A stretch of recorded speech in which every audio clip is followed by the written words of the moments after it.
Le difficile retour à la normale en Espagne et au Portugal après la panne d'électricité géante. Le courant a été rétabli, mais il y a encore beaucoup de perturbations. Et surtout, l'origine de la panne est toujours inconnue. Manon Bougot avec Alice Palussière. Enfin de la lumière et l'explosion de joie de ces Espagnols à la terrasse du café.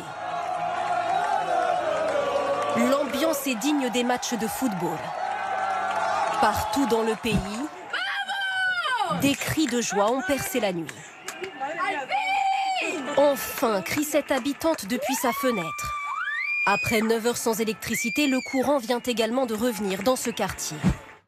Un retour à la normale progressif en Espagne, après la panne gigantesque qui a touché toute la péninsule ibérique. L'électricité est désormais rétablie à plus de 99% dans le pays. Alors ce matin, beaucoup filment la fin de leur cauchemar. Viens, l'électricité est revenue. Cet homme affirme avoir été coincé 8 heures dans cet ascenseur. Waouh, 8 heures dans le noir. Mon Dieu, quel délire les gars. Hier, il est 12h30 quand soudain le pays se retrouve plongé dans le noir. Dans les tunnels du métro, c'est à la lumière des téléphones que ces passagers cherchent la sortie. Et dans ce musée, l'incompréhension de cet homme en pleine interview quand la lumière s'éteint. Alejandro, qu'est-ce qui se passe? Pendant des heures, il a fallu apprendre à vivre sans lumière, circuler avec comme seul repère ces bâtons fluorescents. Je pars du travail et dois rentrer chez moi, trouver ma maison dans le noir, sans rien. Aujourd'hui, dans les rues de Madrid, les feux tricolores fonctionnent à nouveau et la circulation est fluide. Les commerces rouvrent et les habitants peuvent à nouveau joindre leurs proches. Reste une question, que s'est-il vraiment passé ? 15 gigawatts d'électricité ont été soudainement perdus, et le tout en 5 secondes. 15 gigawatts, c'est 60% de la demande espagnole à cette heure-là. L'origine de la panne n'est toujours pas déterminée, mais la piste d'une cyberattaque est désormais écartée.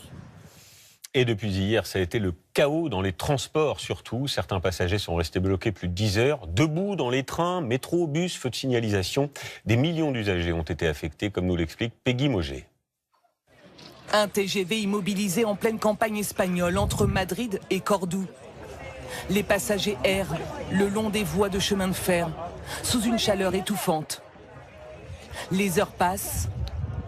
Alertés, ce sont les villageois des alentours qui finissent par leur venir en aide. Muni d'une pince coupante, cet homme fait un trou dans le grillage pour leur faire passer des cartons remplis de chips et des packs d'eau. Ce n'est que bien plus tard qu'un voyageur filme les secours arrivés sur place. Conséquence de la panne d'électricité géante, des centaines de trains dans le pays ont été stoppés hier, en pleine marche. Priorité aux personnes âgées souffrant de problèmes médicaux, ils sont évacués en premier par la Guardia Civile.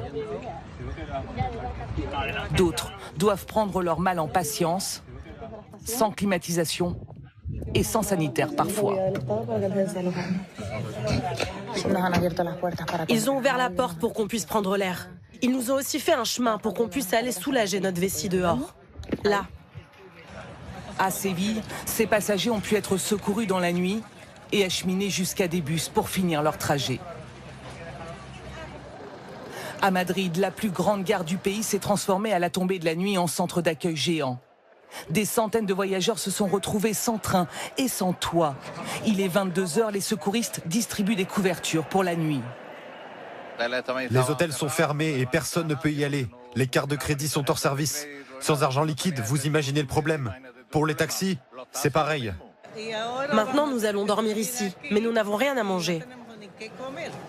Ce matin, l'électricité est rétablie, mais la situation reste confuse à la gare de Madrid, avec une circulation des trains toujours à l'arrêt et des passagers au bord de l'épuisement.